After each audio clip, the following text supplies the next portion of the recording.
Ready to hear more embarrassing stories about Kandace and I's high school years? We are back with part 2 of our Freaks and Geeks inspired episode. We're going to be jumping into kind of just comparing our high school experience to episodes 7 through 12, I think. There's going to be a part 3 to this. We're trying to space it out a little bit.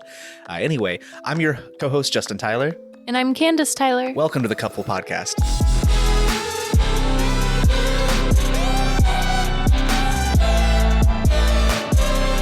To get ourselves pumped up for this before we started recording, because it's been a few weeks since we've watched the show now, we were listening to the soundtrack, and one thing that I forgot to mention in the first episode was the opening theme. It's Bad Reputation by Joan Jett. It's just such an earworm of a song. Like every time that the show Freaks and Geeks would come on, it starts off with not only an iconic song as the intro, but just a really cool intro scene where they have all of the characters filtering out in and out of photo day at their school, a school photo, and them having to awkwardly try to smile as they take the photo at the wrong time. It shows all of their unique personalities. It's funny. Yeah. It really does kind of set you up for it. It's one of the only themes that I don't like to skip. All of the characters are just so endearing, and I think that it really does kind of just give you this sneak peek into kind of who they are. I think especially I think my favorite is Bill. He just gives this very awkward smile that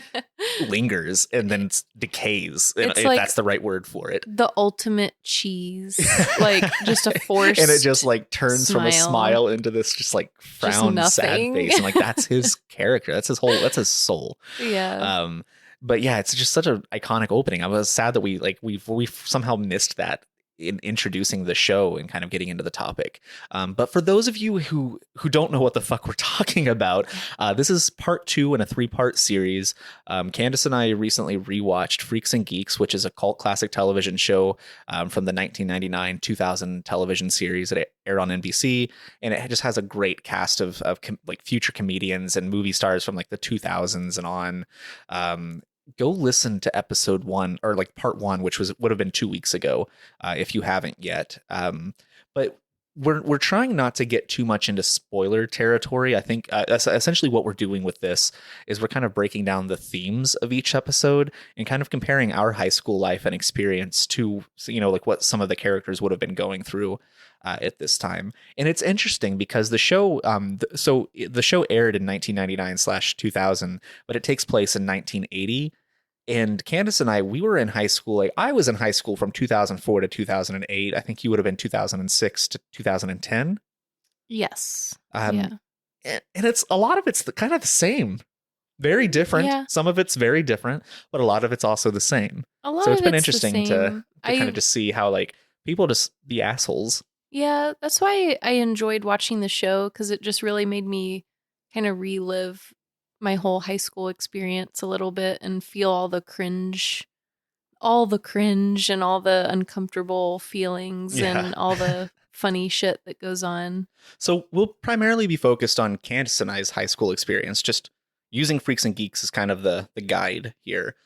So I guess you don't have to watch part 1 for this to make sense, but if you want to know about more about the show and kind of where this is coming from, go watch part 1. Yeah, and definitely watch the show. Yeah, definitely watch the show. Go watch the show first. I mean, it's fantastic. It's created by Paul Feig and Judd Apatow, who famous for movies such as Paul Feig for Bridesmaids, Judd Apatow for Knocked Up, 40-Year-Old Virgin. There's all these classic comedy films from our era.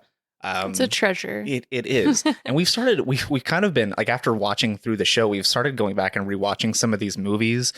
We watched Pineapple Express. We watched Knocked Up the other night. I forgot how much I love Knocked Up. Good. It is so good. And it cracks me up that all of the characters except for Seth Rogen's characters, they have they all have their own first names. The whole cast. Yeah, the entire cast. Yeah. And for whatever, I don't know why this throws me off every time, but Jonah Hill being called Jonah, that seems such a he doesn't seem like his name. Not being called Jonah Hill. He has to be called Jonah Hill. So when he's just called Jonah, I'm just that seems off to me. Yeah, you're it needs to be Jonah Hill, not Jonah. But yeah, let's jump right into this. So we're gonna pick up where we left off last time. which was with episode 7 titled "Carded and Discarded." And essentially, the gist of this episode is they're looking to get fake IDs to get into this club to see a band play.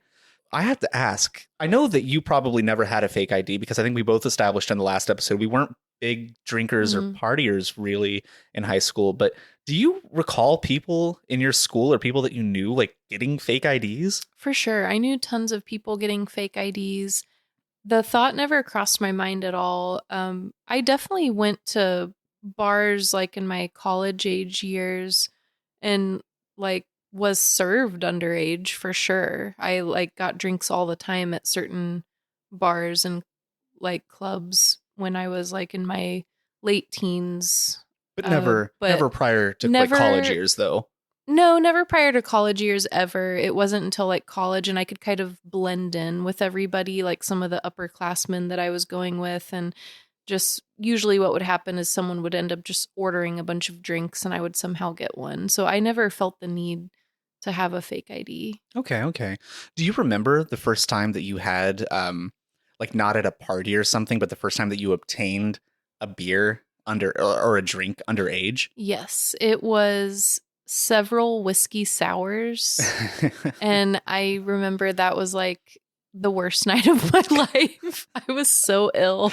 Oh, for me, I was a freshman in college the first time that I had like my first, like I went up to a bar and ordered a beer and they just gave it to me kind of thing. Yeah. I felt a little gypped of the experience though. It was like I was with a coworker where I was working at the time and he was a senior in college. So he was like a few years older of drinking age. And we got lunch at this like bar grill that was like next to our work. And he was just like, dude, just order one. They won't card you. And I was like, okay. And I ordered, I think, a Budweiser. I think I have a picture of me on Facebook actually with my my underage beer. Might have been my profile picture for a minute. I don't know. That's great. But yeah, I think that was my first time illegally ordering a beer at an establishment, not just having one like at my parents' house or at a party or with a friend or like. I was never bold enough to order like sitting at a table. It was always just going up to the bar. It would be like 1 a.m. at a bar. Well, that's the difference. I think because like of where I was at, I think Indiana can be a little bit stricter sometimes on the IDing thing. At least in the past they were. And it being a college town, that you didn't get through the doors without an ID. Like they checked everybody usually, unless you were a regular and they knew for a fact that you were like on the up and up.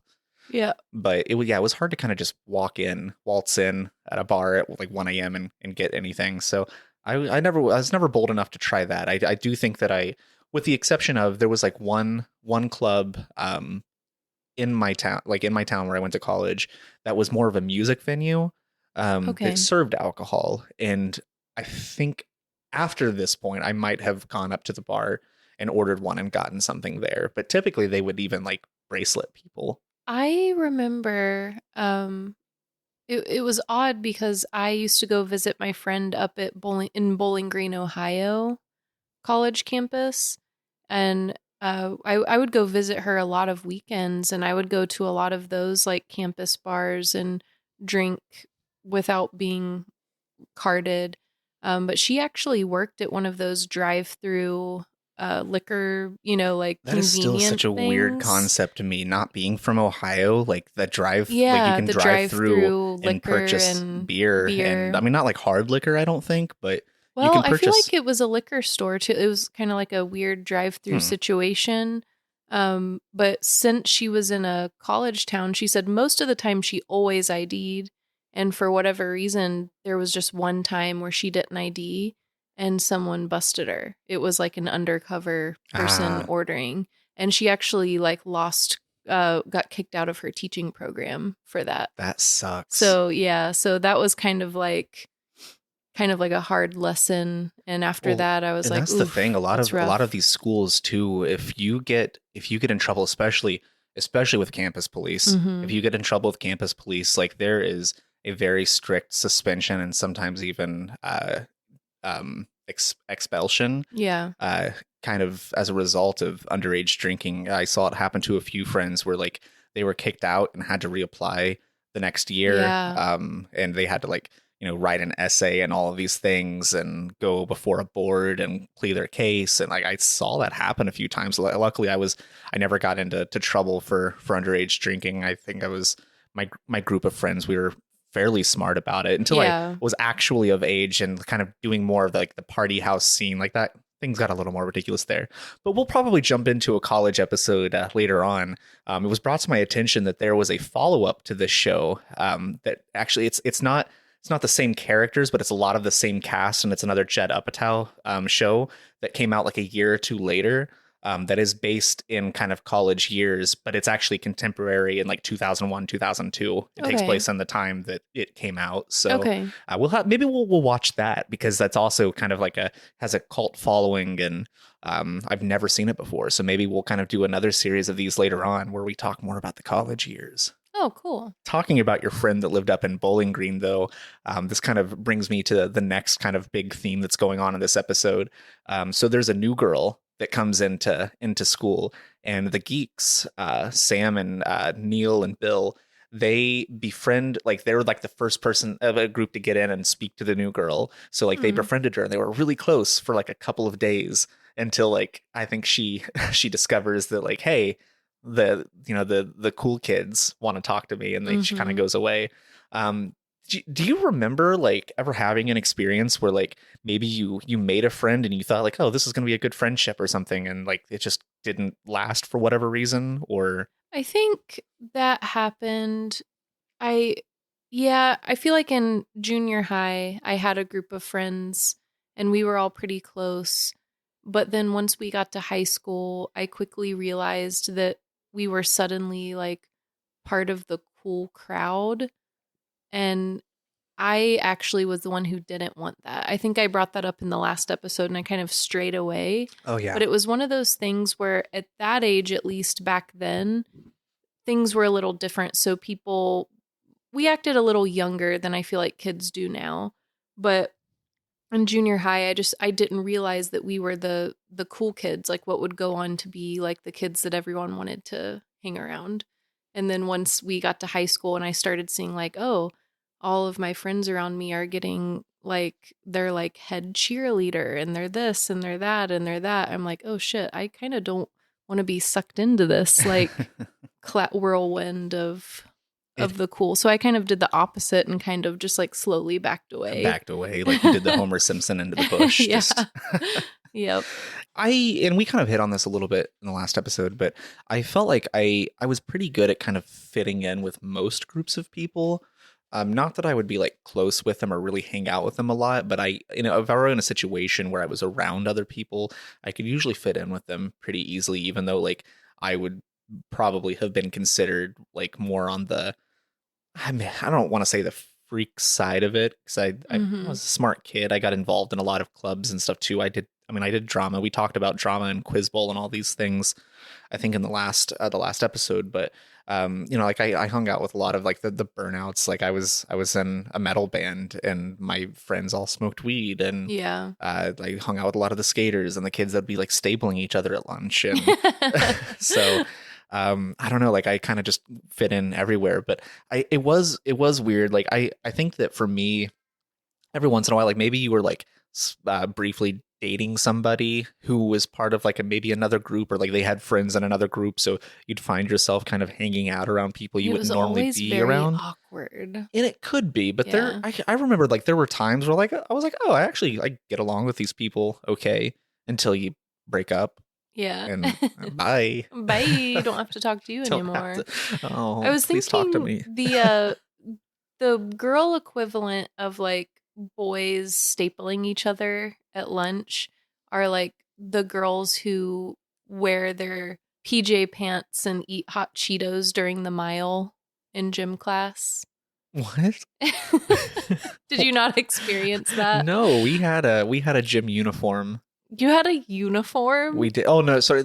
In middle school we did, not in high school. So in middle school, yes, we had a shorts and shirt that were like, it had our like the school name and was like like navy blue shorts. But I think in high school we were able to wear whatever. Okay. But I don't remember people wearing like PJ pants. You don't remember like there's always a group of girls who would wear like Cookie Monster PJs, and just be like cussing everyone out. I mean, and we they definitely would had those be girls in school, but those were their daily wear, not their gym clothes. Yeah, exactly. Well, I mean, they'd wear it no matter what, and then Okay. like eat hot Cheetos and like cuss everyone out while walking the Are they mile. like eating the hot Cheetos while they're walking? Yeah, What? it's like I don't think that would have flown in my school. Why would there's you like want to do that? there's like a whole like internet meme about this where like everyone lived in the same like universe where everyone had that at their I think school. mine might be a little bit adjacent or outside of yours. I don't remember that being a thing, You're but not in the same maybe it was. universe. I'm 34 now, and that was a long ass time ago. Like oh, no, we're not going to get into that. It's But the maybe I'm girls who just are not like that remembering. are the ones who like grow up to just like cuss at people through car windows and like, do you know what I mean? Just like very I mean, I angry know like those girls, and guess people. what? They don't get any less angry as they get I older. They just get like know. more belligerent, more like, ugh. Like, why are you so Why are you so mad? Like, angry? what? Who Just pissed you chill off so out. much? But like, what about like friends that you had? Because I know this is something that everybody experiences and goes through. Like, you have a close group or a specific like best friend in high school, and it doesn't quite make it past high school, or at least not long after. That's always really upsetting. There was only, I mean, I had a lot of great friends in high school and we all eventually grew apart. But for the most part, I think the ones who I really ended high school pretty strong with, I still keep in touch here and there. It's not like we speak every day or even near every month or anything like that. But like if we come across like some sort of funny like TikTok or meme, every once in a while we'll send each other something just to let each other know, like, hey, thinking of you, hope you're good. Cool. I'm good too. You know what I mean? It's Yeah. like I feel like as an adult now, especially with us having kids, like that's just how things are. It's not like you have to like keep up with people every single day, but just knowing that you have those people somewhere in the world, it's nice to like, yeah, everyone goes through those years where they grow apart and maybe don't speak for several years, but I feel like we all kind of came back and we talk every once in a while. Do you have any friends from like a high school, like close friends anymore? I mean, there's people like kind of similar to you. Like, I might interact on social media once in a while with some people from high school, Mm-hmm. but I think I only have like one friend still from high school, and it's just because like I've been friends with her since kindergarten, Mm-hmm. and we went to college together as well, and I think we actually became better friends in college. So like it's Mm-hmm. kind of morphed into like that adult friendship. Yeah. So I think that might be the only like real friend that I High still have from school high school years. remaining. Yeah, I Yeah. think that I don't know, I kind of just moved on a little bit in college, and I haven't Yeah. been back to my hometown since high school. Okay. So I don't know, I kind of just lost touch with a lot of people. I did have like in college, like there was my sophomore year, my first apartment, I roomed with three friends from high school. Okay.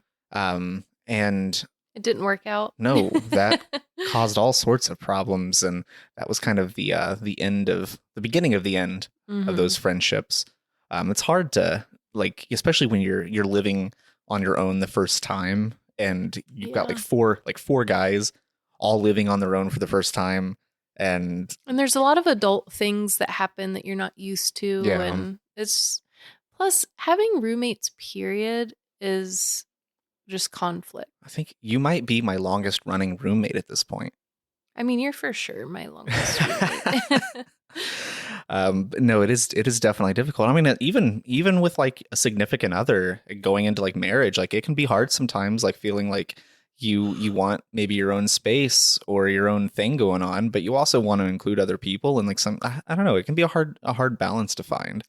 It's very hard. I was actually thinking about that today as I got off work. Like, this is going to sound bad, but sometimes I miss the days of being a teen, like thinking back to this show, like where all you really have to worry about is yourself. Because once you're an adult, all of your time is spoken for as an adult.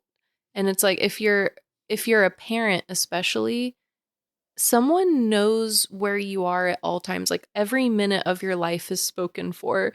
And I was thinking of this today, like when I got off work, I had a bunch of just like errands to run and all of that. And I was like, man, I freaking miss being a teenager sometimes, because you just had to worry about yourself and no one cared where you were. Well, I guess your parents cared where you were, but like in your own mind, you're like, no one cares what I do. No one cares about anything. And I don't know, there's a sense of like freedom being a teen that you don't really appreciate or notice until you're an adult. Because it's almost like being an adult, there's not really any freedom there. No, there's like you wish for that adulthood for so long Yeah, because you want that freedom. exactly. And suddenly it's like, well, I mean, technically you can do what you want, but there's But not consequences. really. Yeah. And there's limitations in your finances. There's Right. limitations in, especially as you have a family, there's limitations in like your time. Yes. There's limitations in like, I don't know, like how selfish do you want to be? Yeah. I guess. Yeah, exactly. So it can be hard, but yeah, I think the beginnings of that kind of experiencing, like trying to cohabitate with other people, like peers, college. I mean, that was the first time when I was living with friends that I had from high school, only one of which was actually going to college with me. The other two were still just doing their high school townie shit. Like they would be like, I lived like 45 minutes away from my hometown, but they would still drive back. Like one of them still worked in our hometown and would drive there daily. And like I felt like they were all kind of just living with like one foot back there still and one foot in the present. Yeah. But I had completely cut ties. So it was a little little bit of a weird dynamic. Yeah. But yeah, I really only have like one close friend at least from high school days. Okay. I mean, one of the big things with this episode is like this is like the first time that like they're interacting with another person from their school, especially a girl from their school as a group, and it's not like there's no like bullying going on. They feel like, oh, this person's actually friendly toward us and accepting of us. But I was just curious about like do you remember experiencing just teenage cruelty, like people being cruel in high school, like the opposite of that? Because like that's up till this point in the show, like they've dealt with that a lot. Like they've gotten into fights with their bullies. They've been made fun of relentlessly. I think we've like kind of hit on some of those points, but like, do you remember just people being terrible people in high school? People being terrible was the norm. Like I don't remember a lot of niceness, to be honest. Like everything was cruel. All the girls were mean, all the guys were dicks. And it's like, why didn't anyone like each other? Yeah. Like everyone was horrible. The girl fights. The girl fights were fucking awful. So like guys in my high school, yes, guys in my high school, like they would fight. Like I'm talking about like physical fights. Like guys in my high school, like there would be the occasional fight or whatever. But the really bad ones, I remember like there was a girl that stabbed another girl with scissors. Oh my gosh. Like that's the shit that the girls were getting into. They were aggressive. We would see like girls pulling out each other's weaves and like hair extensions and slamming heads in lockers and all of that. Yeah, I don't know what was up with you girls. Do you ever really get over that aggression, or do you kind of just bury it? I don't know. I've never got into physical fights like that, but I would see them all the time. So you've never been in like a physical altercation, like maybe not a fight, but no, I can't relate to the like physical fights like in high school. Like there's several episodes in the show where like one of the freaks, Kim, like she's pretty like physically aggressive. Well, she threatens physical aggression. I never actually see her. Anger and just some issues. It's a lot of anger. I was never like that. I never got into any like physical fights with any girls. It was always like psychological and just emotional, like bullying and stuff like that. So and honestly, I don't know which one's worse. I kind of would rather have had my head slammed in a locker than some of the terrible shit that people did to me in high school. The more psychological side of it. That just like ruined my reputation. And what's great too is if someone's cool enough, they'll believe whatever they say. So like if there would be many instances where maybe I got into a disagreement with a friend and then they would just blatantly make up some lie and just all 1,000 kids in my school would believe it in my graduating class. It really sucked. It's really hard to defend or to I don't know, like rumors, they get out of hand in high school. Yeah. And there's really like, even if there's no logical sense to a rumor, people will just gravitate, like they'll grab onto it and go with Mm-hmm. it. Like there's no changing their minds. That like the more you fight it or try to defend yourself, the more guilty you look. Mm-hmm. It's fucking stupid. Yeah. So I'll just say I lost a whole friend group in high school by from a rumor, just like a false accusation. I was at a party with all of who I thought was my best friends. It was the last day of school party, our junior year. I had to leave early because I was going to the airport the next morning on like a vacation with some of that group.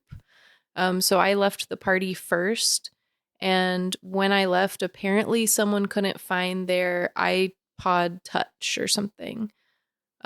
So because I was the first one to leave, my best friend blamed it on me and was like, I bet she stole it. And then everyone just like ran with that. And so I literally lost my entire group of friends because everyone thought I had stolen this like iPod Touch. I mean, you look like the type that would steal an iPod Touch. Well, what was ironic though is the person who made the rumor was going on the trip with me. And the whole trip, she just saw me on my own iPod that wasn't even an iPod Touch. So like I find out this rumor at the very end of like our week-long like trip. Yeah. And I was fucking pissed about it because then I lost my whole group of friends because they thought that I stole something, which I never did. Yeah. I'll never get over that. I'm sorry, Lauren. And me and Lauren are fine now, but that was you. Go listen to the second episode of Cupful. We sit down with Lauren and talk about soap. Love Lauren to death, but I'm sorry. That was just shitty, dude. We forgive you. Yeah, I forgive you now because I don't care about all those people, but But yeah, high school friendships they're a fleeting thing, and they don't last. You kind of move on to other things in life, and I think that's kind of what I don't know. I hope that we can kind of teach that to our kids, but at the same For time, sure. you want them to enjoy their time in high school and not just be like, it doesn't matter. yeah. But moving on, episode 8. This is called Girlfriends and Boyfriends. And guess what? This episode is pretty much just about that. So, you've got Nick and Lindsay kind of navigating their like, what the fuck are we after they kissed a few episodes ago thing. And I have down in here in my notes, like essentially just Nick is cringe. He's so cringe. Becomes very obsessive. And can I just say, on behalf of all the ladies, there's so many of those cringe guys in high school that you're just like, ugh, they've watched too many movies and they think that they know how to act and what to say. And even as a teenage girl, or at least I'm hoping that you felt like this, you already know that they're so cringe, that it's just so bad. So, I mean, where is the line though between being being cringe and making a romantic gesture? Like, what is not cringe? I fully believe that if you feel like someone is cringe, it's just because they're not meant for you. Is that really what it is? And not everyone, most so people are not looking going for their advances. You're right. not okay.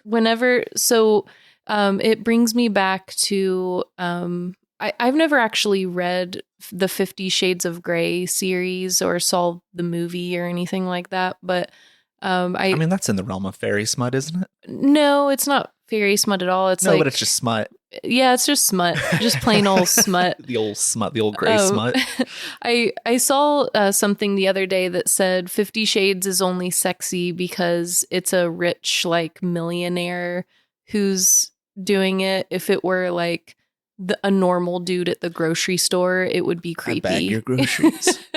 Like, I know that sounds, like, mean, but it's like that. It's very true. Like, people only find things, like, attractive or, like, want it if it's someone they like. Yeah. I feel like if it's someone that you do like, anything that you do is not going to be cringy or like an ick. Like, it's not going to be Did you find yourself in any ick or cringy like maybe relationships? Question mark. I don't know if I would all of them. All of them. Blowing out the mic there. I had to like greatly emphasize that all of them. I had the ick. But I did relate to Lindsay a lot, actually. I found myself relating to her, to the main character a lot because she's hardcore getting the ick from Nick. Yeah. And she But it's funny because she also, like, she does like him and she does lead him on. I think, but she also doesn't want him. She wants something. And I think the way that I felt, especially as like a coming of age type of situation, you want something and you crave those feelings. But you don't know what it is, and you feel like you're limited. You're in your limited. options, and You're exploring. Your scope is narrow. Yeah, and the person that you're maybe trying with isn't the right person. Usually, it's out of convenience. They're not the right person. So on one hand, you appreciate the attention. Maybe it causes you to lead them on, but you get the ick hardcore. Yeah, and that was every fucking relationship for me in high school. I got the ick from everyone. Their high school relationships So are just bad. the worst. I mean, you had some pretty serious ones, though. I think that's the difference between us. You had really more long-term relationships, that and doesn't I didn't. mean that they were not terrible ick relationships, though. I had a few kind of in between girlfriends too that I dated for short spats or whatever. But there was 2 girls that I primarily dated throughout high school, one of which kind of carried over into my early college years. They both cheated on me. And here's the thing, I broke up with both of them after they cheated on me. And for whatever reason, they come back to you and make you feel bad for not taking, I don't know. So you just end up back with them. And guess what? People at that age, they don't fucking change, because guess what? Our hormones have the best of us. Yeah. And they just do it again. I think they just, because, and I'm not saying, I get it. You learn a lot from relationships in high school. You learn a lot about what you do and don't like. You kind of get some of that ick and cringe out before it becomes before it really counts. Yeah. So some of us do. Some of us do. Yeah.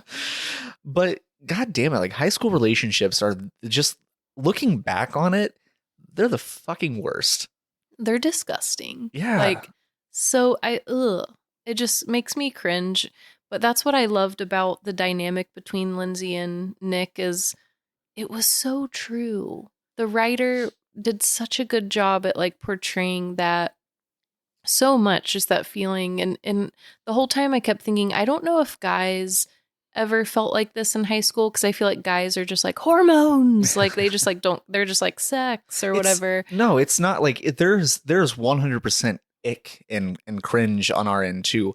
And guess what? It's not just guys that are having fucking hormones and just, I think that we deal with it a little differently. It kind of manifests a little more physically at that age, I think, is really the only difference. But girls also go through that. And I knew plenty of girls that were just as fucking horny and cringe in high school. Cringe. This episode, like I said, it was titled Girlfriends and Boyfriends. So there's another into this. That's Nick and Lindsay, their situation, but also Lindsay's little brother Sam is starting to kind of have his not quite a relationship yet, but he has this crush, Cindy. And he wants so badly to just be around her. The poor guy, he in science class, he doesn't get partnered up with her. Instead, he gets the smelly weird kid in class that he gets partnered up with. Yeah. Which turns out he really likes the smelly weird kid. They end up being really good friends. So he instead, the smelly weird kid gives him some advice, hey, go join some clubs that she's a part of. And so he joins the yearbook and in an attempt to kind of get closer to her. And I'm not going to go into all of that. But the theme that I'm kind of getting to is putting all this effort into somebody only to get friend zoned. And I don't remember if it was this episode or a future episode with him and Cindy, but the part that I loved about it the most, and I think I can relate, I don't have a high school aged kid yet, but being a mom to a boy, and girls, but I'm more specifically talking about being a mom to a boy, I can envision just seeing how great your son is, for example, and knowing how good of a person he is, seeing all of their quirks and awesome things. And maybe in the future, some girls that they won't see that because they don't see that yet or notice them on that level. And I'm sure there will be a lot of heartbreak associated with that, like Sam feels in this episode. He just feels friend zoned and all of that. But what I love is that all the other women and even his friends around him are letting him know that he's the catch. Like, he is really like, they keep telling him over and over, Cindy would be so lucky. Yeah. Not like, oh, you would be so lucky to have her. You don't believe that, though, because like you're like, especially, him being a kid who was bullied, because at this point in his life, like he's not at the top of the food chain, especially in high school. Like all of like the jocks and kids who hit their growth spurts, and like he's like a smart, scrawny, nerdy, fun. So he's very much like, he's not at that level yet. Yeah. He will blossom into that. And like, I think a lot of people, his friends and family, like they see that, like that for him in the future. Yeah. But it's hard for him to kind of see his own self-worth. They see what the full picture will be. And they see that he hasn't peaked in high school like a lot of these freaks have, or the jocks have, and all of that. Like, the best is yet to come for him. So I love hearing the messages like from his mom and from his sister and his friends that like Cindy would be the lucky one to have you. It's almost funny though, because I almost feel like in a situation with Sam, if he had just come out and probably just asked Cindy out from the start early on, he probably would have skipped the whole friend zoning kind of era for sure of things. Because I feel like there was always some kind of like back and forth attraction between them, regardless of where things were. But I think that because he joined all these things to be closer to her, and he talked to her so much, and he showed interest in all the things she was interested in, and he got himself friend zoned. Yeah, she felt comfortable with him, and she looked at him as kind of more of a brother, a confidant. Yeah, exactly. So, yeah, do you ever feel like, were you ever friend zoned? Like, was there ever a situation where like there was somebody that you just like, you really did like them, and you made the effort with them, only to be like, oh, you're a great friend?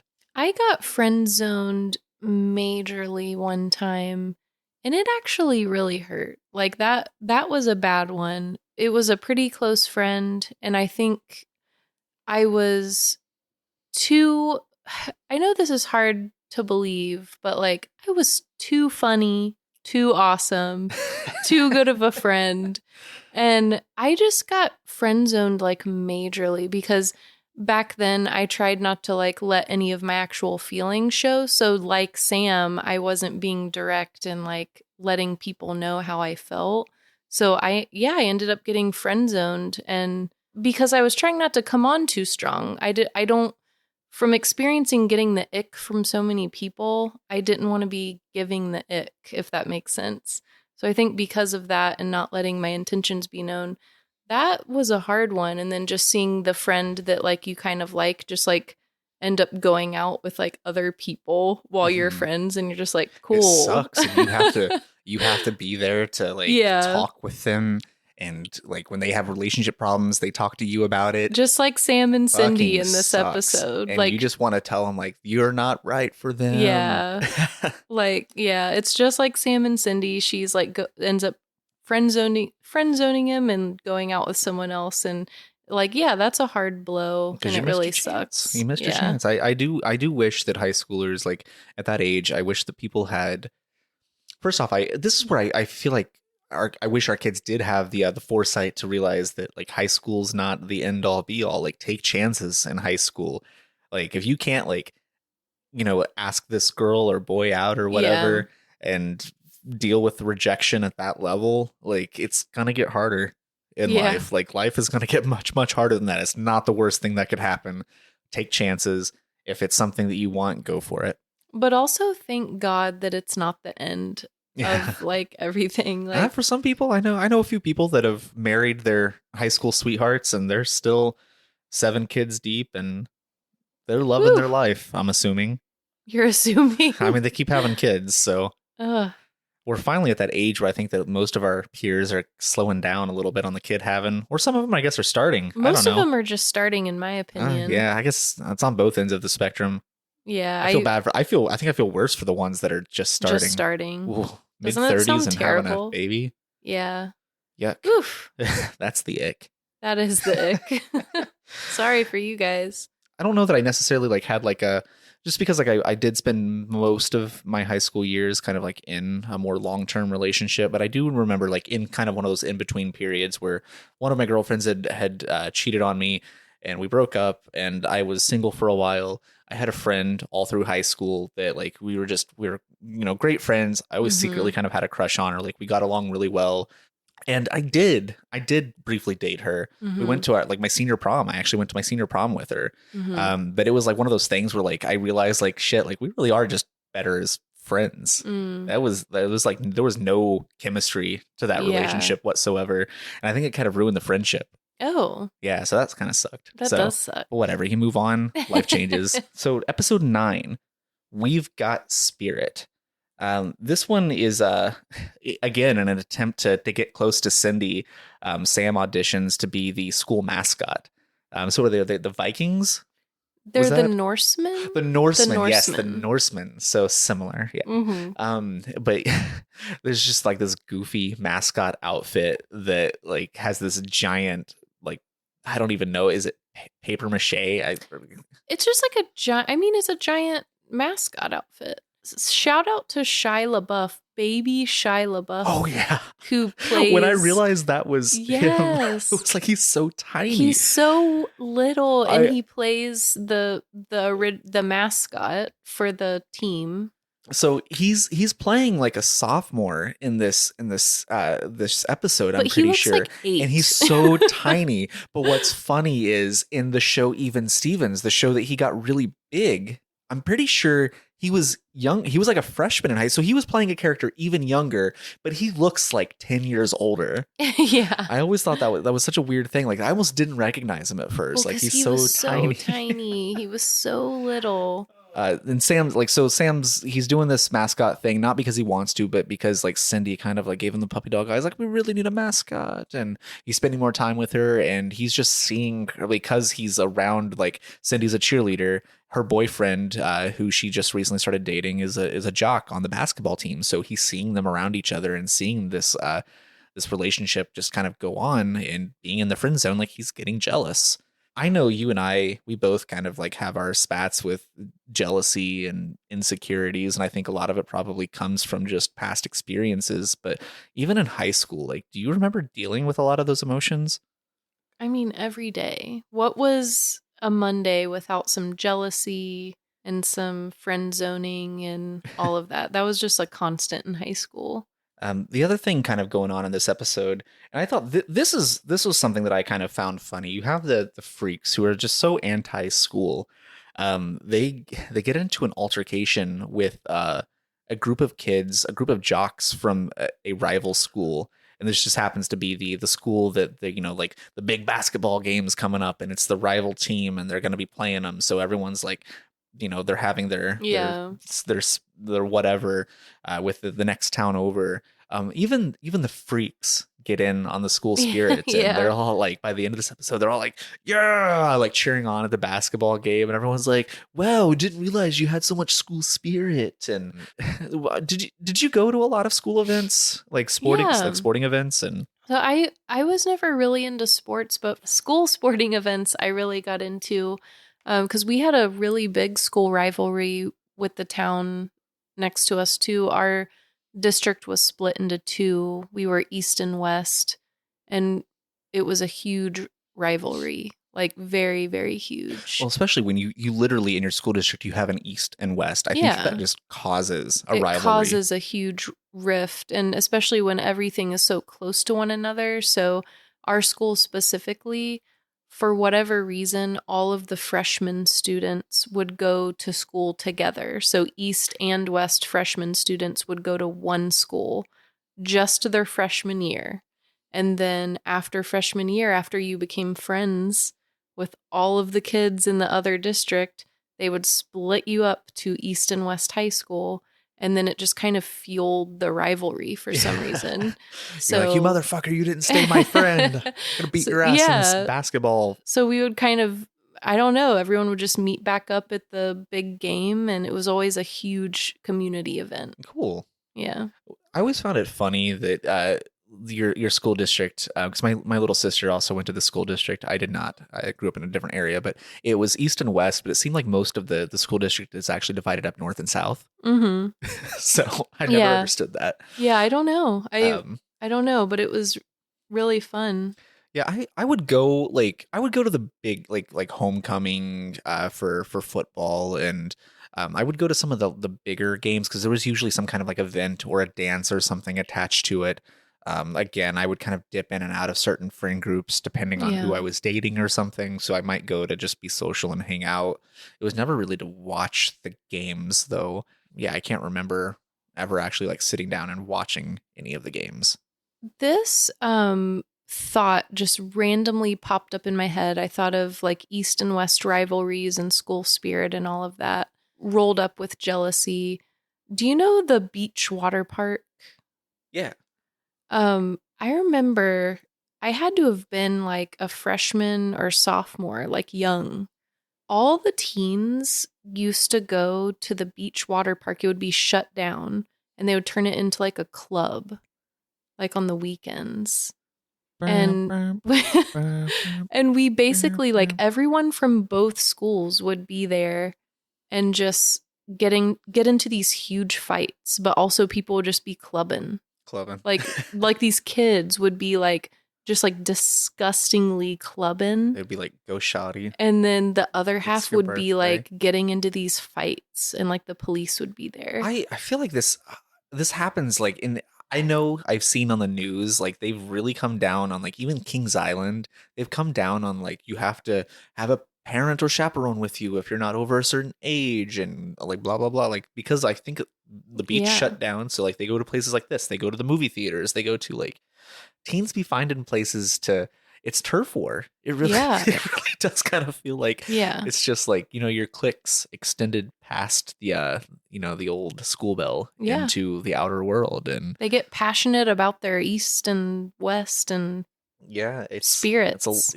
it's just high school. Simmer down just a little bit. So one funny thing that does happen in this episode, and I don't know why, I got some questions for you around this, but Lindsay, so with the issues that she's been having with Nick and their relationship, she confides in her mother, opens up to her mom for like one of the first time like about relationships and expresses to her that she wants to break up with Nick, but can't do it. Like she feels like she can't do it, and she has this heart to heart with her mom. And one of the funniest things that happens in this entire show, this basketball game's going on, and everybody's here. The mom runs into Nick at the basketball game, and Lindsay has not broken up with him yet. And the mom's just like, I'm so sorry. Like Yeah. essentially like she like spills the beans and breaks up with Nick for Lindsay. Before Lindsay has a chance. Oh man, that's a line that you just don't cross. And I know that No. she didn't mean to. She had good intentions, but holy shit, parents, like stay out of your kids' business. Like Yeah. That's a really good way to make your kids not want to tell you anything. I mean, do you have boundary issues with either of your parents? What is that? What is a boundary issue? Oh, I mean, who doesn't? But who doesn't? I figured this was Yeah. this was a plot line that you could resonate with. So much. I honestly related to Lindsay's parents, like in certain ways, a lot watching the show. The difference is, though, honestly, I think Lindsay, just like a lot of teenagers, would keep a lot of stuff from her parents too. But I didn't tell my parents anything. Like, nothing that, like, I would tell them about surface level things, like surface level friendship things and surface level school things. Other than that, they'd be like, "How was your day? Good. Cool." Like, I did not open So up you were not whatsoever. opening up to your parents, And yeah. for that reason, Yeah. for that reason that So- I didn't want like those two worlds to collide. They don't mash well. And like Mm-mm. even when you do have a parent, like I worry about this with us as parents because like I feel like we're a little bit more open to hearing our kids out, and I think giving them their space than probably our parents were with us. Yeah. But at the same time, like I'm the kind of person like I like to give advice, and it might seem a Yeah. little preachy, and I feel like kids just don't want to hear it, and that's one of the things that tends to like it bothers them, I think. So Yeah. I'm gonna have to fight that urge a lot when we have teenagers. Advice is good though. Just not when it turns into, it doesn't always need to be a lecture. No, it doesn't always need to be a lecture. And I think that was my problem. It's the unwarranted advice that I think you got to steer clear of. Yeah. Like, give advice, but like, I don't know, just pick up on cues, like know when it's not welcome. Or I think in the case of like probably what you dealt with, it was probably bad advice. I think a lot of times parents mean well, but they can't remove their like parent glasses to remember and put themselves in the shoes of the kid. And it ends up being like, well, you know what would solve all your problems? If you prayed and went to church and didn't even look at boys. Then your life would be perfect. That's essentially just sticking your head in the sand. How does that solve the problems? That just avoids the problems. Yeah. So you still have to like live in your life. There has to be like a balance, and you still need to let your kids experience things. And I know it's scary, and it's going to be scary for us when we have teenagers. I don't know. Nobody's perfect. No parents are perfect, and no kids are perfect. But being a teen and remembering how I didn't want to tell my parents anything because the advice would be something about church or something about, just staying away from boys or, it's like, okay, sure. I'll just don't do it. This is literally don't like live your life. Practicing for being an adult. So I don't know what you want me to do. Just like never talk to anyone ever in my life. It's not good advice. No, it's not. Maybe I'll wait for our kids to come to me for advice. Maybe that's gotta show some interest, but we'll have some good advice. We got a couple years. We got well, great, because I know everything. Well, our kids aren't teens yet, but one of them is kind of a pre-teen age. She's going through some things. I don't know if this will always work, and it may end up getting annoying, but one thing that I've been doing lately is instead of a lecture, give an experience that I had. I bet they love that. And, like I said, I'm sure they won't love it, but it humanizes the parents. Mom, I don't need your backstory. It humanizes the parents. It lets your kids see that you're not perfect. We're not perfect. We made mistakes too. And we're just trying to tell you, like, these are the mistakes we made and this is what it led to. If you don't want to end up like that or have that result, maybe avoid this. Right. And also let them know, like, this is nothing new. The things that I went through, everyone goes through. This is what happened to me. I've made mistakes. I'm not perfect. I know how you feel on a level because I've been through all of that. Here's what happened to me, and here's what I wish I would have done. But I think you have one thing going for you, at least right now, because you're technically younger than Taylor Swift. I think they'll be like, yeah, you're young, you get it. You can pull that card. I just love how it took our daughter using Taylor Swift as a benchmark to like realize who I really am in the world, if that makes sense. I feel like it gave her a perspective. Like, oh, you're younger than Taylor Swift? I thought you were old. I didn't realize that you were young. So it's like being in your 30s sounds really old until you realize Taylor Swift's in her 30s. Then it's cool. Maybe Taylor Swift is just cringe. I don't know. You heard it here. One other thing I want to touch on from this episode really quick. Like, there's obviously everybody wants to fit in. Like, not even just in high school, like in life, like people on some level, even if they don't, like they claim they don't want to, or they do everything they can to like not, people want to fit in. They want to be liked. How did you balance wanting to fit in with also like your individuality? Because you are a pretty unique person. And I think that's like one thing that you like really have, like you are uniquely you, like you do your own thing. How do you balance that? I think that was around the time where one of my biggest desires was to be, that was the hipster era, right? That was that was more college, I think, the hipster era. College for you. College, yeah, I guess college for you're me. a little bit older than me, so 2 years. Yeah. So like my junior, I have no idea. 1980. No, I am younger than Taylor Swift by a couple months. No. Yes. You're actually 1 month older than Taylor Swift. Am I? Right? No, I'm a month younger. She was born in December. No. Yes, she was. Was she? Her birthday is like in December. Either way, we're basically the same age. 1989. There's a whole record about it. Yeah, she's 1 month younger than you. She has a December birthday. I can never say that I'm younger than Taylor Swift, so our You kids can't. won't listen to my Exactly. advice. Yeah, I'm still younger than Taylor Swift. Yeah, she's born in December like me, like around my birthday, just 2 years older. So hipsters. Yeah, I feel like when I hit my hipster era, I was like, I want to be different than everyone. But so did everyone else. Yeah. So we were all the same. So yeah, I think that's how I balanced it, is I wasn't really balancing. I was trying to be cool by being different. And I think for me, so I had this unique kind of like pre-hipster era. We were what you would refer to as a scene kid. Mm-hmm. So For like sure. because like I was around the music scene and everything, like you had like your emos and your like it was so like we were like that was kind of like the hardcore version of a hipster. Yeah. So but definitely went from that into like my college years doing the whole hipster thing. Yeah. I was cool before it was cool. I was definitely cool a month before Taylor Swift was cool. So fuck her. We're going to get into the next episode now, which is titled The Diary. And this kind of builds off of in the previous episode, we were talking about just boundaries with your parents and them kind of like overstepping. This is a big one in this episode. Like the parents, Lindsay's parents, they don't know what the fuck to do with her. Like she's going through some shit. She's acting out toward them. So they have the bright idea of reading her diary.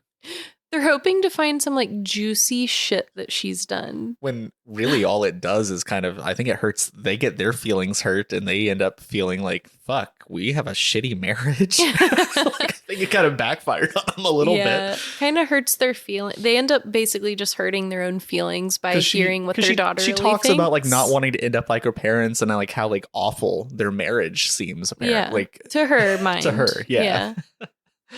Oh, and they didn't find out anything juicy other than they're like shit. I hope our kids never like think that way about us. Oh, like of I course feel like they will. Do you think that they will? Yeah, but no, because like these parents seem bored and not into each other. Like literally, Margot, like about 20 minutes before we started recording this, you were trying to kiss on me in the kitchen, and Margot was like, ew.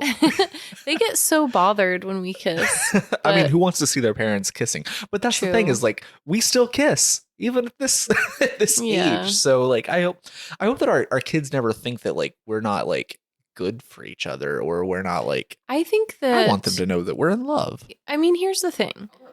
There's going to be several years where they think that we're boring. Because we found I don't think so. I think that they'll think our marriage is boring for a certain amount of time when they're going through all of their new exciting stuff and like first romances and all of that. And we're talking about like, my Roth 403. Or I'll be like, I had diarrhea 7 times today, Justin. Did you really have to go there? They're going to be like, what the fuck? Like, I never want to end up like my parents. One day, that's all they're going to want. Exactly. They're going to want to talk about their diarrhea and their Roth 403. Yeah. They're going to be jealous, and they're going to get there one day. Sorry that I'm trying to figure out my fucking retirement plan so that I can live it up when you kids get the hell out of my house. Yeah. So, I mean, there's those stages where people are in different stages. They're young. They want to find like fun, exciting romance. And that's what's fun at the time until you realize what's really important later. We have fun and exciting things that we do have fun. Not as frequently as we would like, because we have 3 kids that keep us kind of at home. But, you know, like we do things together still. That's part of what this podcast is doing fun, cool, hip shit together. And then occasionally we get the night out. We got a kids free night this past week. Yeah, we went out for like 2 hours. It was great. It was more than 2 hours. We went to a brewery and watched some live art and listened to some vinyl records, and then we went to Kroger and got snacks, and it was the best part of the entire night. Let me tell you, I got donuts. But I don't think that we're boring, and I hope that our kids, like, I'm sure that they'll have periods where they think like, oh, I don't they'll probably think we're a little boring, but I don't want them to ever think like, oh, I don't want that. I think what I'm trying to do is set an example of what a positive relationship can look like so that they can identify when they're in a shit one. Yeah. And I think that's the kind of advice that I want to like by showing them, not just telling them, showing them. So I don't know. Hopefully we're successful in that. If not, I don't know. They'll smarten up one day. They'll figure it out. So other things going, so the whole diary thing kind of backfires though. Yeah. And it kind of, the parents are just kind of weird toward each other for the rest of the episode. Other thing kind of going on in this episode though is, Bill is tired of being picked last in sports and in like gym class. So he has this elaborate, he prank calls their coach or their teacher, whatever the fuck he is. It's kind of vague. He prank calls him in an attempt, like he acts like a stern parent, like, oh, you better put Bill like as team lead and let him pick his team. If you just gave him a shot, he could probably be pretty good at basketball and blah blah blah blah blah blah blah. And it works. He gets his shot to like pick the B team lead and pick his friends first before all the jocks and everything. And like that's something that like that's a big trope in a lot of high school television and movies, like is like getting being picked last. And it doesn't feel good to be picked last. Like I get it. Like I've been picked last before. It happens sometimes, but to be consistently picked last, I feel like that's something that I feel like, I don't know, maybe it doesn't happen as much anymore. But in that time, I just feel like the teachers were just going with it. Like I feel like now teachers try to break things up or change it up to the point where like there's no opportunity to be picked last every time. There's not only that, there's no opportunity to be picked at all. Teachers pre-split things. Like that's just how things are now. I never once was in a situation where I was picked. Like the teachers divided it up in shows. We didn't do that. Like we definitely got to pick our teams, but I feel like for the most part things felt like I don't know, maybe there was a couple of kids in my class that didn't get picked as frequently, but I wouldn't say that the same kid ever got picked last every single time. Yeah, it would just depend on who was picking. Yeah, our teacher always did it for us, so we never had to deal with that like humiliation or anything.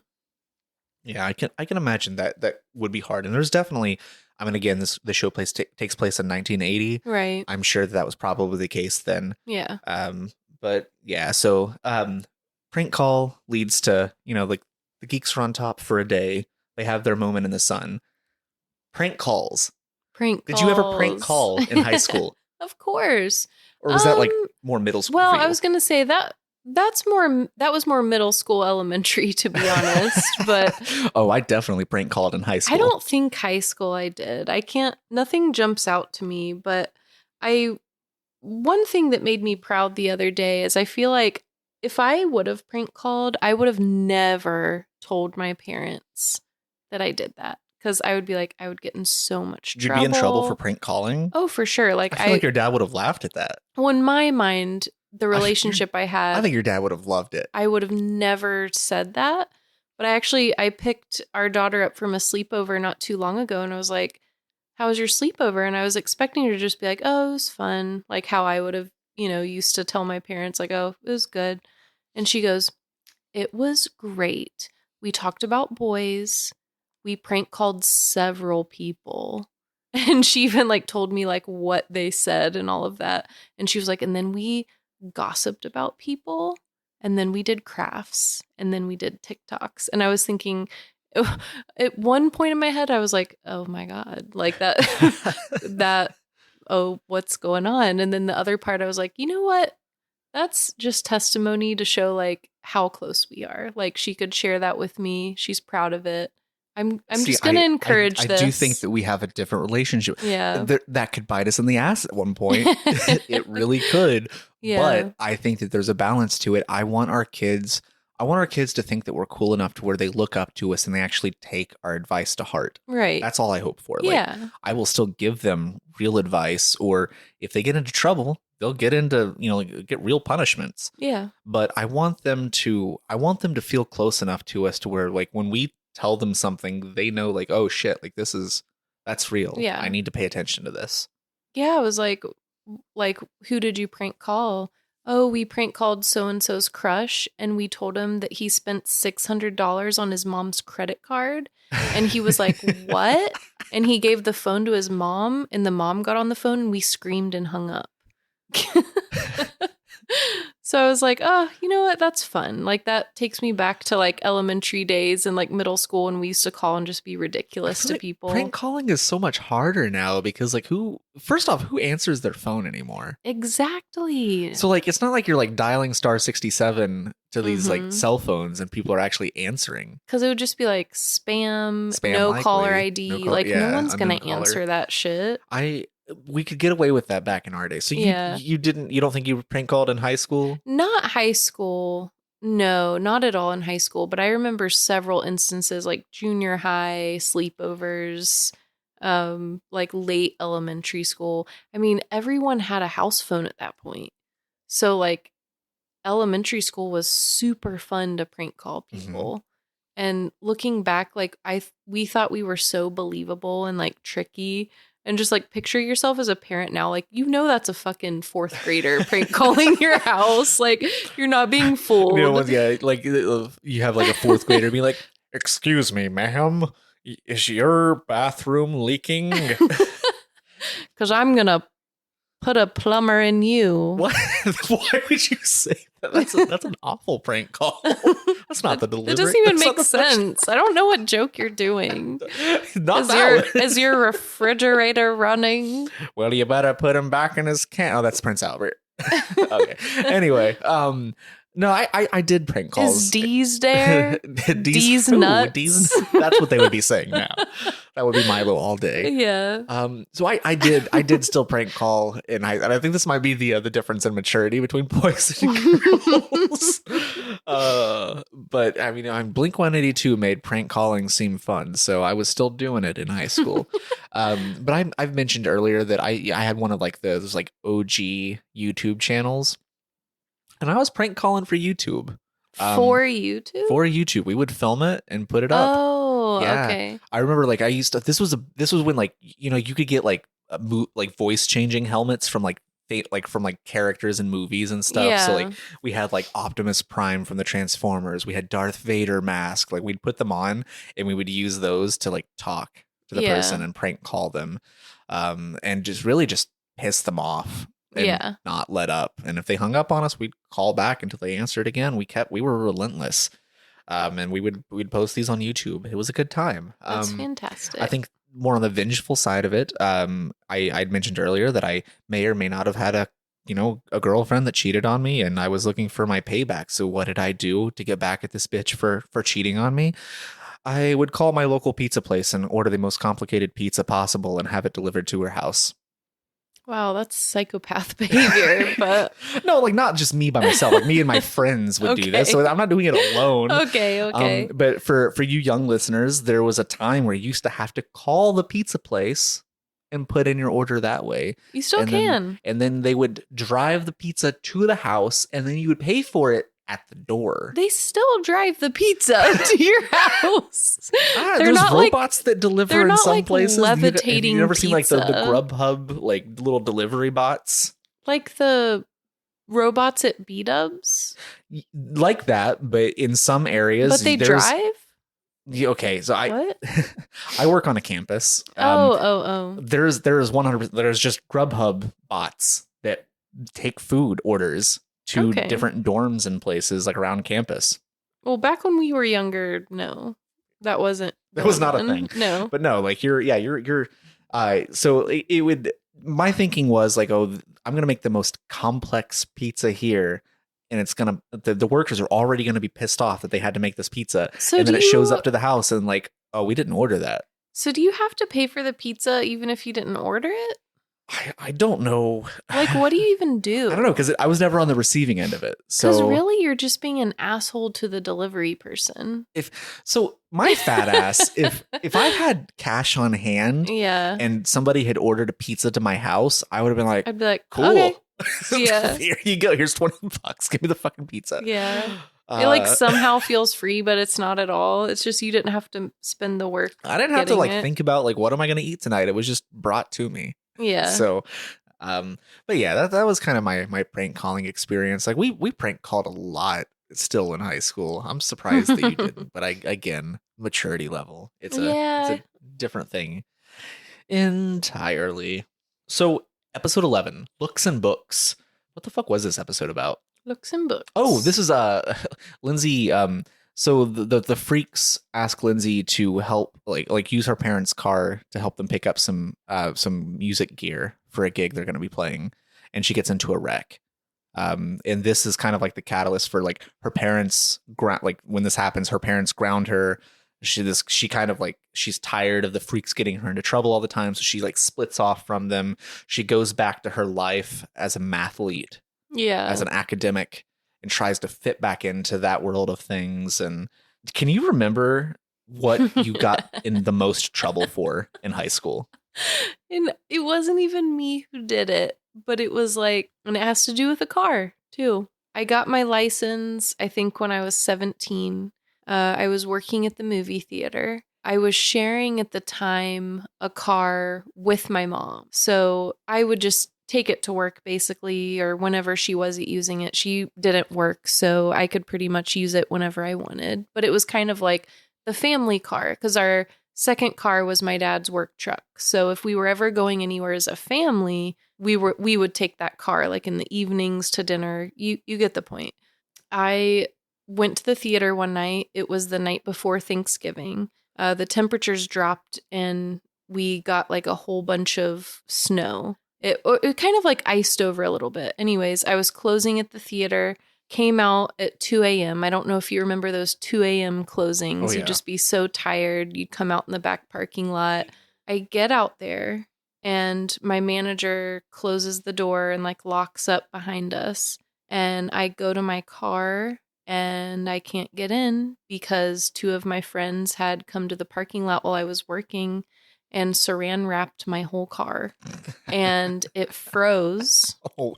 And before they saran wrapped it, they took car paint like for the windows. Oh. And like the temporary, like they use it like dealerships and stuff. Yep. Oh, but yeah. They covered my windows. So like not drivable. They covered my windows. It said like honk if you like pussy. Just all sorts of obscenities. Oh, they didn't draw dicks all over it. Oh, dicks. Oh, yeah, okay. There was pussies, dicks, honk if you like pussy, really big on the back. And this is a car that you share with your mother. It's our family car. And mind you, it's 2 a.m. the night before Thanksgiving. It's freezing out. It iced over. The saran wrap froze. My boss has just closed the door. And my boss gets in their car and I just like stare at the car for a minute and I'm like, fuck, like even if I could get in here, I can't drive. Like, I don't even know what to do right now. So I end up going to my boss, like run to their car, like, hey, I know it's late. Can you unlock the door? Can I get scissors? Like I need to do something to get in my car. So they end up going in, grabbing scissors. We try and like cut the saran wrap off. I had a snow scraper in my car that I did like the best I could with, like, I had them hold the wiper fluid just like constantly coming out while I scraped some of the front, because the whole front windshield is just covered in like pussies and dicks and like all of that. So I'm just like scraping enough to get home. So I get home.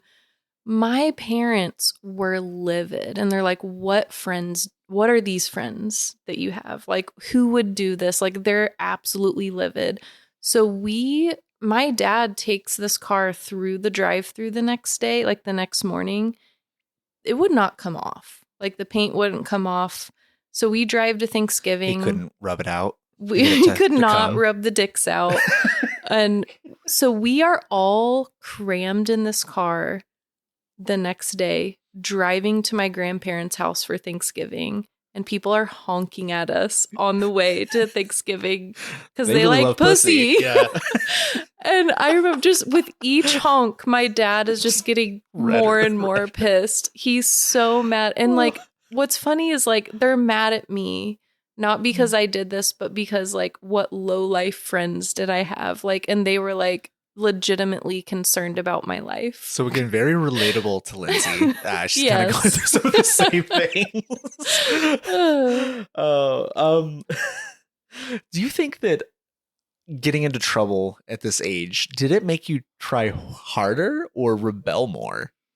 It really depends. Most of the time rebel for sure, but like instances like that, like it just makes you feel like a piece of shit for some reason, and you're like, I think in that moment I was like, I just need to prove how mature I am. Like, you know what I mean? Because it's like, it wasn't even me that did this. I'm being a responsible adult just trying to fucking work. Or a responsible kid. I wasn't an adult yet, young adult.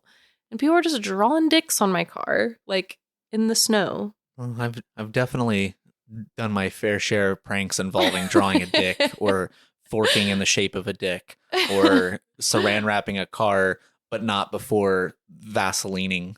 Oh my gosh. And then it also freezing over. Oh my gosh. A friend of mine, his parents got him a brand new Mustang, and he was like obnoxious about it. He was so obnoxious about it. So we definitely, like, on that first night that he had it, we see that's I feel looking back on it, I feel shitty about it now. I was gonna say, this is why kids suck.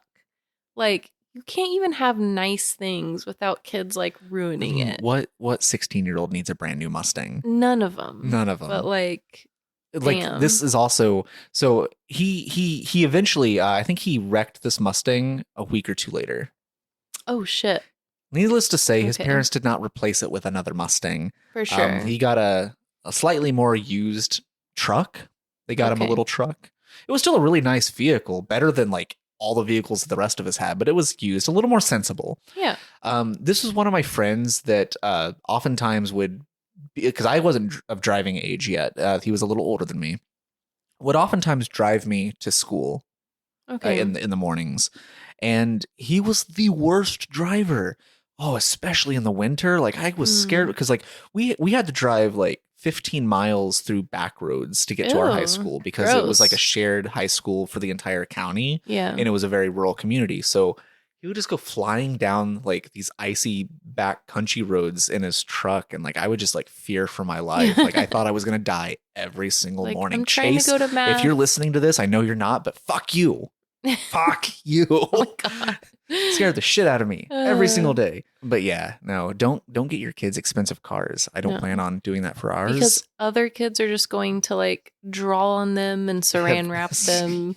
We're all just kids, like oversized kids. But also parents, be a little more understanding that kids do stupid things.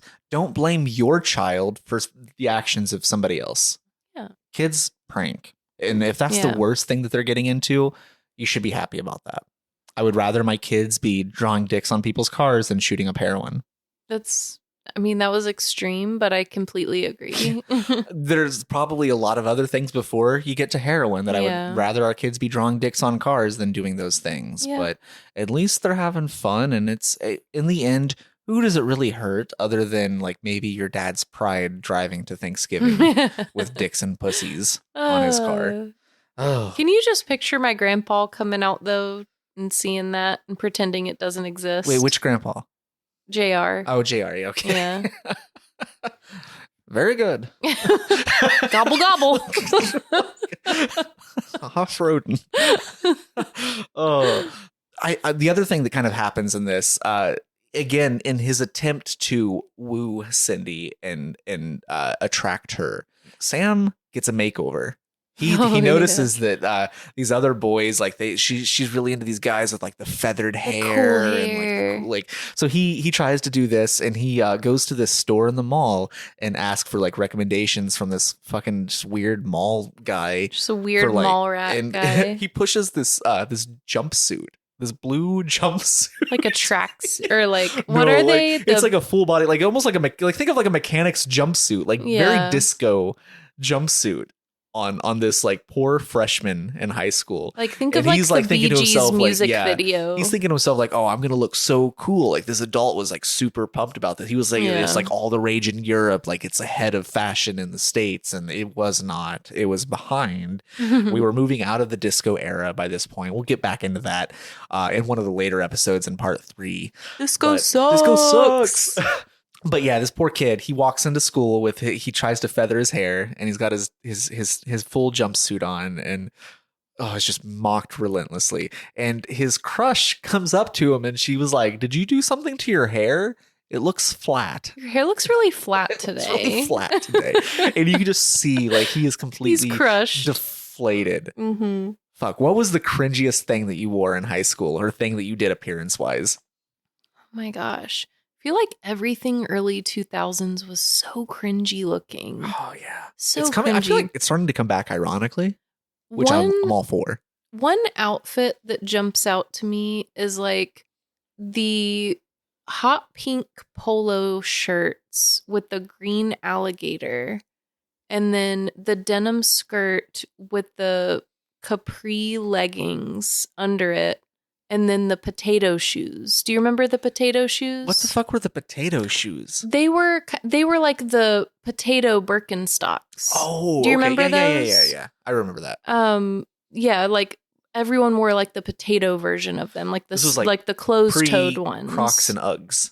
Like an easy shoe to just slip on. Yeah. Okay. And they were like the Birkenstocks, but with the closed toe. Okay. We called them potatoes. I never heard it referred to as potato. But okay. Yeah, I know what you're talking about. And then the like studded belt that you would put through the skirt, and then the studded everything. The studded everything. Did you have a bracelet? The bracelet, the studded bracelet, and then my hair is curly. It wasn't straight. But anyone who had curly hair they would like crunch their hair curly with gel, but then straighten their bangs, their side bangs. I'm picturing it. Yeah, just it's like not good. Picture that. And you know what I'm talking about, right? Yeah, everyone did that. And then a certain groups of people. Yeah.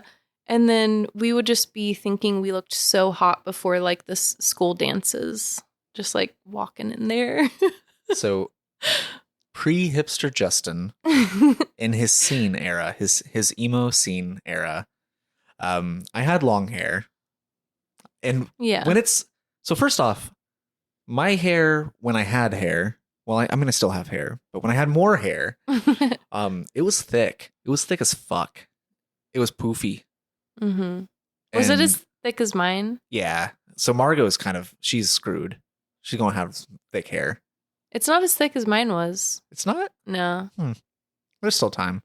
I don't know. But I grew my hair out for a good chunk of high school. Again, I was in a metal band. I was seen. I was cool. Straightening it. Fuck. I've only dyed my hair once in my life, and I didn't really dye it. I remember in like early middle school, I did like the frosted tips. Yeah. For like a second, and then I hated it almost immediately. And like as soon as my hair grew out long enough, I fucking shaved it off. Yeah. But at this point, so like I never like dyed my hair black like a lot of other people did, but I did grow my hair out, and I would straighten it rawr. And I just remember like this was pre men's skinny jeans. So they didn't make skinny jeans for men. So what did we do? We wore our girlfriend's jeans. Yeah. So we were straight up wearing girls' jeans with our straight long hair. Mm-hmm. We had our studded belts. We had our studded bracelets to cover the scars on our wrists. We had our Vans checkered shoes, which I still rock. Like I wear Vans to this day. Like I've never not had a pair of Vans when I'm like most of the time I'm wearing a pair of Vans. So that's just my shoe that I'm going to die in, I think. But then you would have your like just super tight, slim fit, Hot Topic band shirt. Yes. And they would always have like the fucking dumbest art on them. Yeah. Or this like, because this was the era of like songs like, The Devil Wears Prada had a song called "Dogs Can Grow Beards All Over." Yeah. like just stupid song names, and they would put that Yeah. on shirts, and Yeah. like it was just Oh, that takes me it's back. quite the look that young Justin had going on in his scene days. Yep. And I was so fucking cool though. I might every once in a while, like you might have some guy liner. You might Yeah. paint your nails black. You might Mhm. like I was so emotional and so like mature, and I remember one swooping your time. hair and just putting it to the side. Yeah, I remember one time me and my friends like had finished swooping our like straightening just our bangs like flat to our face, and then doing like a stencil of RAR on our cheek and putting blush over the stencil so that when we removed it, we just had it said like RAR like on our cheeks. And I mean, we were hot. Like we thought we were so hot. You were MySpace hot. Oh fuck MySpace. You ruined so much of our generation. Oh, Rar. you were definitely in some cringy guys top eights. Yep, for sure. Oh yeah, I mean, there's pieces of my aesthetic that started like that I still kind of cling on to. Like I said, I still wear my Vans. I love the occasional band shirt. Like we still go to Hot Topic. We go to Hot Topic. But what's funny is now I don't go to Hot Topic for like band merchandise. I go to Hot Topic for like more nerdy and pop culture things. Like I'll get my anime shit or my Harry Potter shit. Yeah, or, like Hot Topic doesn't take itself so seriously anymore. It's not. It's fun. Yeah, it's. I mean, it's always been fun, but. Still wearing the skinny jeans. I know that's probably that ages me. I don't know. More often than not, I think I'm wearing shorts, but yeah, it is what it is. There were some looks. There's some looks. There were like, some looks. Honestly, like Sam Weir wearing that jumpsuit thing is nowhere near as cringy as what we used to do. Not at all. Like I think that people in our generation, like we took it to an extreme, and I feel like there's probably just as much of that going on now, just in different versions of it. Yeah. I don't know what these fucking like Crocs with socks are all about, and people having fucking Croc charms that look like toes sticking out of their Crocs, and Botox at 17. Lip fillers, all that. Don't. It's like the thing. Just don't. Next episode. So episode 12. We're going to end part 2 of the podcast on this episode, but give it like I think probably 2 weeks. I think we'll take another break next week and have a different topic, and then we'll come back to it a week later. But we're gonna end this one with episode 12, the garage door. So this one gets a little more. Oh shit! It kind of leans more into darker. One of the heavier kind of themes of the show. To start off, Sam. I think he's at the mall with his mom, and right now like the Atari is like a big thing, and like every nerd, like they want their Atari, they want their video games, and he sees Neil's dad at the mall talking to some other woman. Yeah. And hugging her. Like being very, very sketchy. Yeah. He approaches him, and he's like, the dad's just like, "Oh, I just ran into this old friend of mine. You don't need to tell Neil that you saw me here, because I'm here getting his birthday present. I'm getting him an Atari." Kind of like tries to like cover his tracks so that like Sam doesn't say anything to Neil about running into his dad. His dad's cheating on it. Like Neil's dad is cheating on his mom, and I think that this is a big shock for Neil. Like there's a few, like at first, like Sam doesn't come out and like tell Neil right away. He has this whole dilemma with like, do I tell him or do I not? Friends don't keep secrets, but at the same time, this would crush him. He does decide to eventually tell him, and like, you know, like Neil does not believe him until he finds a garage door opener in his dad's car that doesn't belong to them. And I think that this just sets him over the edge. Like he becomes obsessive to the point where like he's out late at night on his bike, riding around the entire town, trying to figure out what house this garage door opener goes to. Fuck man, like shit gets heavy in this episode. I don't know. Do we start with lighter things, or like, can you remember a time where you were ever just like crushed by something, like whether it be like with your family or like really even like whatever in high school? As far as with my family, like finding out some sort of secret maybe about your parents or something, I never really did. There was never anything that I found out that shocked me about my parents. I don't know. My parents were always kind of what they said they were. Yeah. They never really put on any shows. You know what I mean? Like my parents just were what they were. So there was nothing that I ever found out about them that like shocked me to my core. So my dad, in comparison, my dad is a serial cheater. Cheated on my mom for years. They got divorced when I was like 8. Dated a lot of different women throughout like middle school and high school, or like well my middle school and high school years. So like the stepmom figure would come and go. He would usually always cheat on them. They would find out. They would leave his ass. He would Mm-hmm. move in whoever he was cheating on them with and start anew. And like it was just, I just remember I always knew like that he wasn't being faithful to whoever it was that he was involving in our life at that point. And there were a couple of times where like I got along with some of the women he was dating that he would like move in with us and like Mm-hmm. I just remember like always feeling conflicted like I respect this person enough to not want them to get hurt. Mm-hmm. Do I tell them what my dad's doing? Yeah. Or do I hold on to this a little bit longer so that I have somebody who's a little more stable in my home that I actually get along with? Yeah. Because sometimes I did not get along with them. Sometimes like if I didn't like them and I knew that they were only temporary, I would do what any teenager did and I would act out and say like, oh, you're not my mom, get the fuck out of here, like you can't tell me Yeah. what to do, like all of those like classic tropes. So it's hard being at that age and feeling like you have to navigate your parents' fuck ups.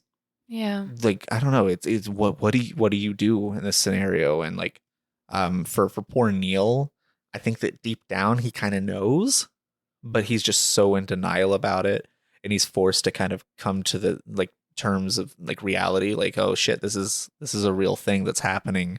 My family could be at jeopardy here.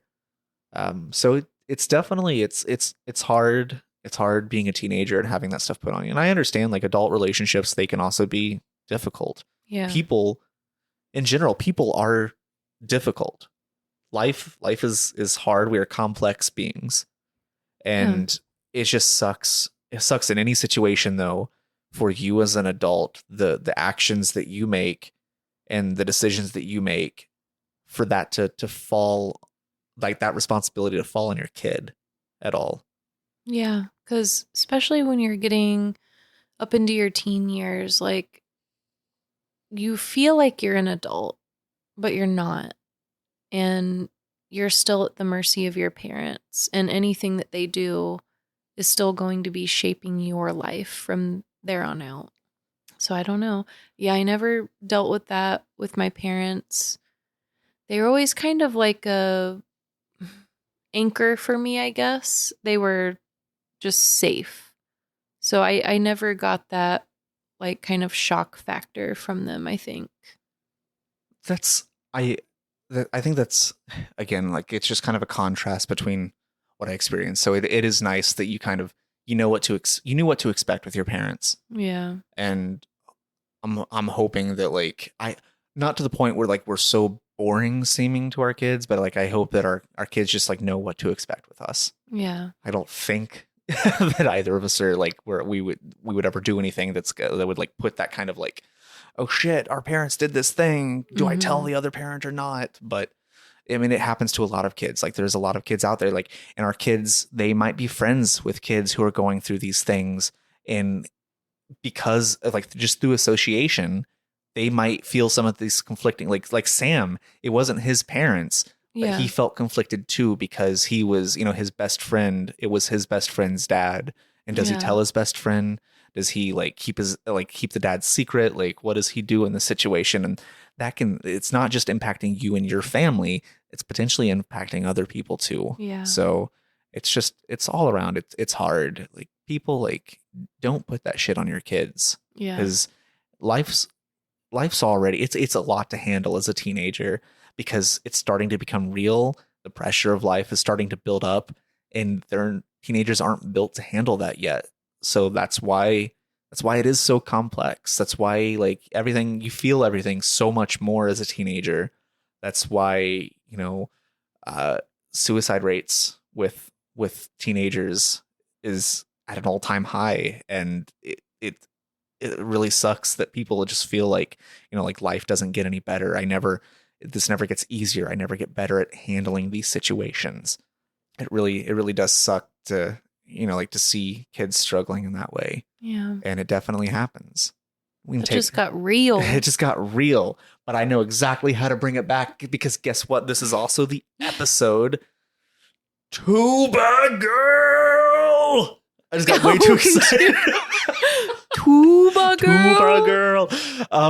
You like Tuba Girl? So that's what's going on in Sam's life. But over in Lindsay world, I mean, she's made up with her freak friends we didn't talk about that, but whatever.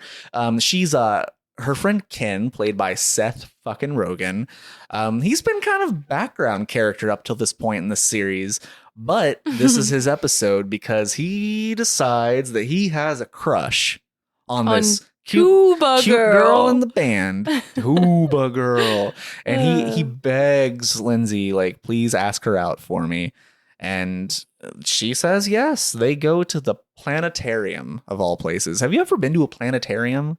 I mean, we went to COSI with the kids and like kind of saw like that one kind time of thing, but that's not quite like. One time when I was in 3rd grade, my gym teacher poked a bunch of holes in a trash bag.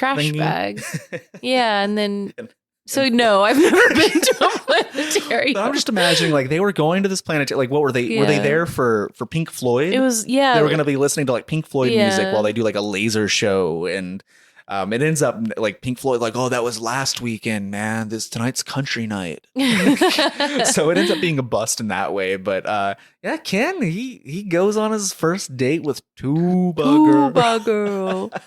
And they kiss. They have a good night. Yeah. This is the Tuba Girl thing is in reference to James Franco's character. He's just like says it really funny. Yeah. He's like Tuba Girl. I love it. I don't think that they're really meaning to like make fun of this girl or anything, but it's just his funny voice. And it's also it's a fun instrument. Yeah, whatever. Big tuba. Big tuba. Girl. It's not because she's fat or anything. It has nothing to do with that. She literally plays the tuba in the school band. Navigating like the courage to ask somebody out at this age is hard. I never had to deal with that. You never had to deal with. Oh, I guess you're a girl. They would just the cringy guys would just come to you, right? Yeah, for sure. Just cringe all over. They'd be like, "Hey guys, you want to go out? Nice to meet you." Hey there. Oh no! Like I one thing that I always enjoyed was, did you guys do Sadie Hawkins dance? Nope. What? Sadie Hawkins dance? Yeah. In my khaki pants? Is that the words? I don't think those are the words. Yeah, it is. Oh, but Sadie Hawkins dance, for those of you who are unaware, Sadie Hawkins dance is the dance where the girl asks the guy to the dance. And I always enjoyed that because it kind of like, I mean, for most of the years that I was in high school, I was dating somebody, so I knew like it was a given that I was going to Sadie Hawkins. But that's boring. But there was a year where I was between girlfriends, like really broken up with one. So like, I hadn't been dating anybody for a while. So like, it was kind of like exciting. Like, ooh, I wonder if someone's going to ask me.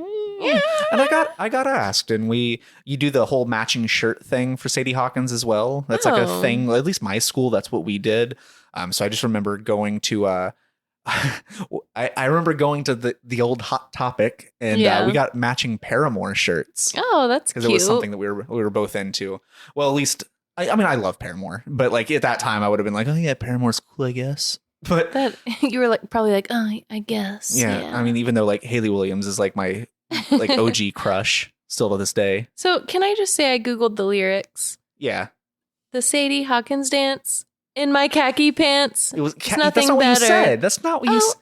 You said hockey pants. No, I said in my khaki pants. You said hockey pants. I said khaki. You said hockey pants. You're lying. No. I said play it khaki. Back. Play it back. Justin, edit this. Play it back. Yep, she said hockey pants. No, I didn't. Oh, but no, like it was fun to kind of like, like have the girl kind of ask you for once instead of you having to ask them.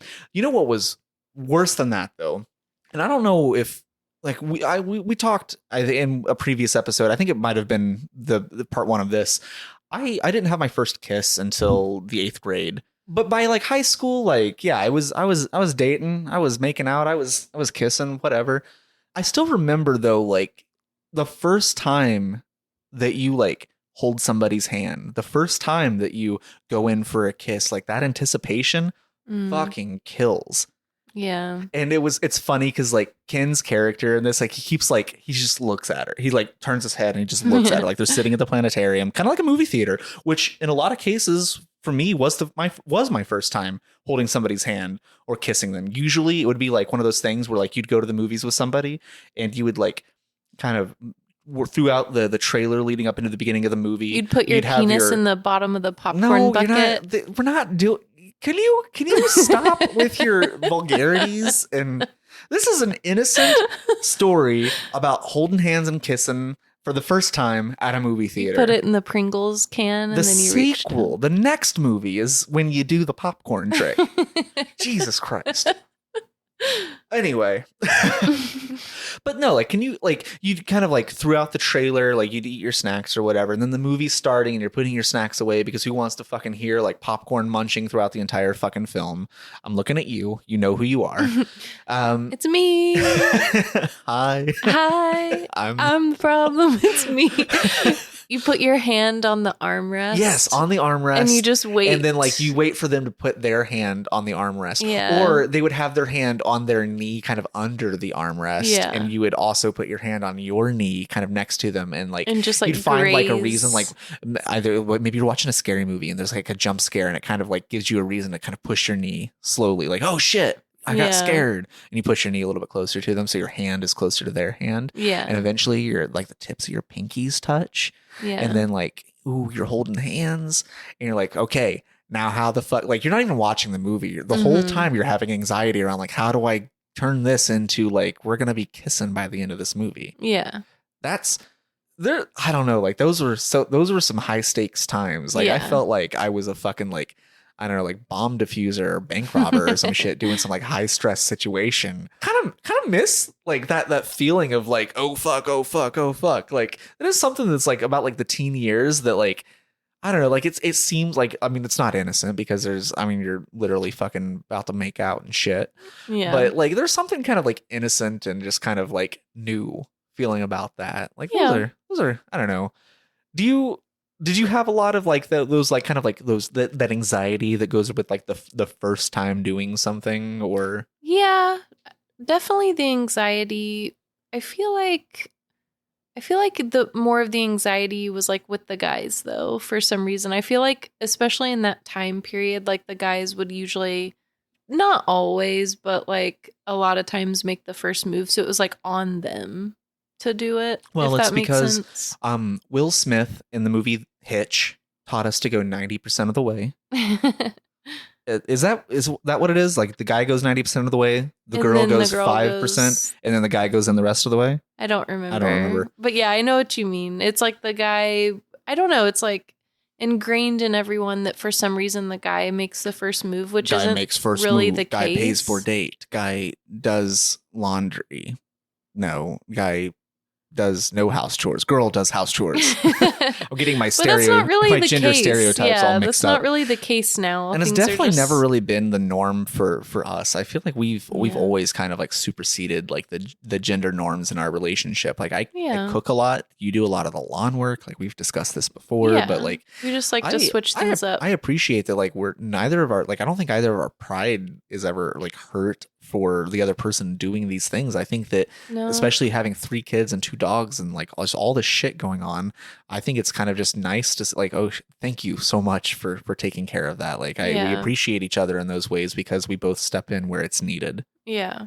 So, and there's always something guys, to do, especially of the older generation. Like I'm talking millennial even to an extent, like millennial, pre-millennial, fucking boomers is too late for you, but guys, fucking drop the macho shit and fucking help out. Like Yeah. it doesn't. I mean, I'm not saying like go do chores. Like you should And be doing that also- anyway. But like make the initiative. Do things like don't wait for like your wife to like.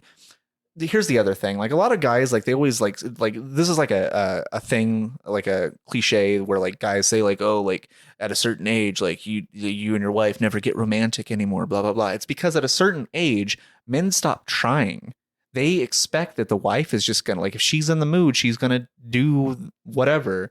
Like you have to fucking romance it a little bit too. Yeah. Make her feel wanted. Make her feel like I mean, it's straight up science, basically. Women are not going to be turned on when their minds are bogged down with so much shit. And then if they feel like that they're parenting their husband as well, that's not a turn on. No. Like they can't spend their whole day. I'm not talking about all relationships are different. I'm talking about a certain stereotype, I guess. I mean, it's a lot of people. Yeah, but- women can't like take care of their kids all day and everyone else's needs, feel overstimulated all day, and then expect to just feel sexy at the end of the day and like want to do it. No, what's got to happen is the Like- guy's got to jump in there and deal with all that bullshit too. And you got to both feel like you're in the trenches and you're about to give up on life. But then you have a moment where you just look at each other and like, is this when we die?